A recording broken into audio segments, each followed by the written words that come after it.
Ce qu'on va faire avec les caps, il faut essayer de le faire avec le plus de souplesse, le plus de facilité possible.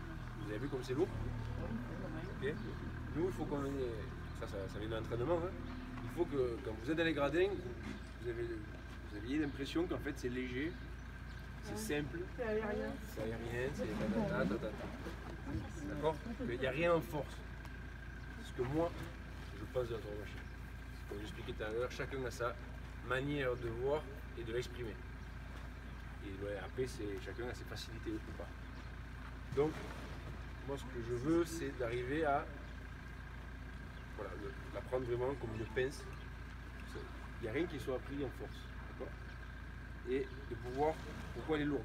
Pourquoi elle est lourde? C'est justement pour pouvoir gérer tout ce qui va être, pour appeler le taureau, non? Tout ce qui est les mouvements. Si j'ai un tissu qui n'a pas de poids, qui n'a pas de tenue, de là je ne vais pas arriver à gérer en bas. Là si je veux, rien qu'avec ça, j'envoie le bas. D'accord? Tout est dans le travail des poignets, des mains et des poignets. Il n'y a rien qui fait en force. Pas besoin d'avoir des bras comme ça. Par contre j'ai besoin d'avoir des poignets et des mains avec de la poigne, voilà, avec quelque chose qui, voilà, avec de la force. C'est quoi comme tissu? Bah alors c'est un coton, ça c'est un coton, et ça c'est un coton qui est mélangé avec de la soie. C'est de la soie, coton soie. C'est pour ça que ça brille un peu, c'est un peu plus lisse. La base de la première passe qu'on va faire avec cette cape, ça s'appelle la Véronique. La Véronica. La Véronique c'est vraiment la première passe que tu apprends. C'est la passe basique. Pour la faire bien, elle est très dure. Le taureau sort, commence à faire des tours. Moi je vais commencer. Moi je suis là, je regarde un peu son comportement qu'il a dans l'arène. Je décide au bout de 2-3 tours d'arène, le taureau fait 2-3 tours, je décide de sortir et faire les premières passes. La base, c'est d'amener le taureau des planches, de là, on va dire du mur aujourd'hui, au centre de l'arène. D'accord? Avec un enchaînement de passes, droite, gauche, droite, gauche, droite, gauche, jusqu'au centre. Donc la Véronique, c'est la base, va être. Le taureau vient, donc il vient autour. Je vais l'appeler là où je veux qu'il aille, c'est-à-dire là, du côté droit. Et une fois qu'il est à l'intérieur, il est là, quoi. Il a les yeux dans la cape, je vais lui faire la passe. Sa position. Il va se retourner, moi je vais pas de l'espace nécessaire. Il est le temps de se retourner. Et je vais lui faire pareil à gauche. Je vais envoyer la côté gauche.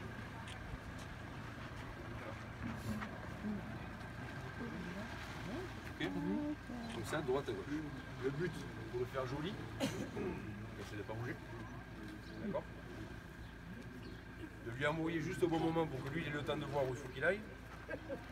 Et de guider la charge en se le passant le plus tôt possible. Sans qu'il touche la cape. D'accord? La distance qu'il y a entre les cornes, le regard et les cornes et le tissu, c'est ce qui va faire toute la différence. Si je suis trop près, il va le toucher. Il va toucher quelque chose, il va vouloir l'arracher. Si je lui laisse trop loin, il va la perdre de vue. Donc où il va venir dessus, où il va s'arrêter, mais la plupart du temps il me vient dessus. Okay? Donc cette distance là c'est à moi de la juger par rapport à la vitesse, par rapport à la force qu'il y a, de juger moi mon mouvement. Parce que c'est ce qui va faire que je vais faire quelque chose de joli, super laid, ou que je vais monter à 3 mètres. Et sans connaître la bête. Et sans connaître la bête, et lui pareil. Comment il réagit? Ah non, ça c'est d'entrée, c'est les premières passes. Donc, mais c'est dans ces premières passes-là que tu vas juger, ça, vraiment les qualités ou pas qu'il va avoir. Première qualité. Pourquoi droite-gauche? Justement, tu vas voir comment il est sur la corde droite. Et regarde, tu vas voir comment il est sur la corde gauche. Ça veut dire que sur la corde droite, par exemple, tu peux aller très loin, tu peux retourner très vite. Et sur la corde gauche, tu restes très court. Donc à toi de prendre de la distance, à toi de ne pas te faire manger. Et à toi d'imposer au taureau ce que toi tu as envie d'y faire. Il y a une question de domination. Si le taureau il sent que c'est lui qui a le pouvoir et qui domine, moi je vais courir. Si moi je domine, par contre, c'est lui qui va faire ce que je veux. Et du coup, il est plus droitier ou gaucher, il n'y a pas un côté du coup plus facile qu'un autre à faire. T'as toujours, un torero, il va toujours meilleur plus ou moins d'un côté que de l'autre. Mais ça veut pas dire, moi je suis droitier et je tourne mieux à gauche. Ça veut pas dire, c'est juste, je sais pas, c'est ça, tu sors mieux d'un côté que de l'autre. Ah, mais justement par rapport à... Mais pas par rapport à, parce que de toute façon c'est un métier de droitier. D'accord. C'est-à-dire que alors, j'y viens, par exemple, quand je vais prendre la moulette, hein, là je fais l'autre cap. L'épée. Il n'est pas l'épée de mort. Quand je vais prendre la mouletta, ça s'appelle l'ayuda. L'ayuda c'est l'épée, c'est l'aide, ouais. C'est l'épée qui va me faire qui va m'aider à faire les passes de la main droite. D'accord? Mais c'est pas ce qui sert à tuer. Quand je vais tuer, je vais la changer. Je vais prendre l'épée de mort qui est qui est plus large, qui taille, qui pèse beaucoup plus lourd. Si je prends l'épée de mort, je finis, je vais me poigner comme ça. Donc on a celle-là qui est plus légère pour faire les passes et après changer pour la main de mise à mort. L'épée va rester tout le long de la faina qu'on appelle donc la dernière partie du taureau. L'épée va rester dans la main droite, tout le temps. D'accord? Quand je vais faire des passes à droite, un derechazo, qui viennent de droite, je vais avoir l'épée à l'intérieur. D'accord? Donc beaucoup plus d'envergure de tissu. En général, je vais commencer par ces passes-là. Le derechazo, donc, épée à l'intérieur. Je vais appeler le taureau. Le même système que j'ai fait la cape, mais à une main. Et je vais le taurer. Bien sa charge le plus longtemps possible. Essayer de le prendre le plus devant possible et de l'amener le plus loin possible derrière. On est sur la théorie. Le taureau, chacun a sa charge. Là on est, je vous apprends. Après quand on est devant, il faut gérer. Okay. Qu'est-ce qu'il faut faire? Toujours, on essaie de se faire joli, élégant, beau. On ne bouge pas, on se tient droit. Et voilà, essayer de se le passer le plus près possible, sans bouger. Quand, à ce niveau-là, quand le taureau, quand j'ai la cape qui est là, je vous dis la distance, hein, la corne doit être là. J'ai la deuxième corne, elle est là. On est d'accord? Et le taureau il passe là. Okay, il passe là, je lui donne la sortie, et je suis replacé 3 secondes. Je m'appelle. Voilà.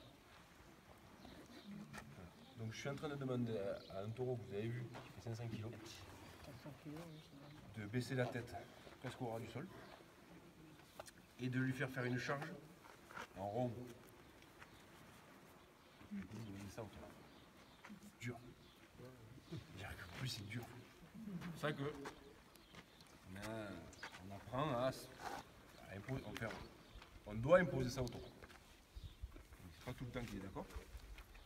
En général, il n'est pas trop d'accord d'ailleurs, mais c'est nous, on a la technique, on a les placements par rapport à lui.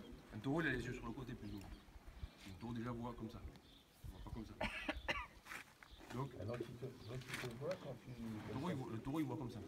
Donc quand il passe à côté, il voit. Non, mais il te voit et puis il sait que c'est là. Le truc, c'est qu'après, c'est une question de placement, une question de domination que moi j'ai sur lui. Le taureau, il sait très bien que je suis là, il m'a senti, il m'a vu. Le truc, c'est que c'est là où on arrive tous les deux à dire bon, voilà, ici, commande. Qu'est-ce qu'on fait? On fait un truc ensemble, ou toi de ton côté, moi du mien, et c'est la bagarre. Voilà. Plus ou moins, c'est ça, quoi. Si on arrive à faire un truc ensemble, c'est là où c'est la magie, c'est là où tout le monde se régale. Le taureau m'offre ce qu'il a au fond de lui, et moi, je lui offre l'opportunité de le montrer, on va dire.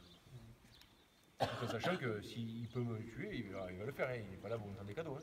Mais disons qu'il va se donner dans le combat. Et c'est là où on va arriver à faire quelque chose de joli, de lent et d'harmonieux. C'est là où tu arrives à un truc de, je dirais, comme deux personnes qui dansent, non Voilà, tu vois qu'une personne. Là, tu arrives à ça. Qu'est-ce qui fait qu'il est plus attiré par la cape là ou ça que par toi? Bon, le mouvement déjà, Ouais. le mouvement, et surtout les placements.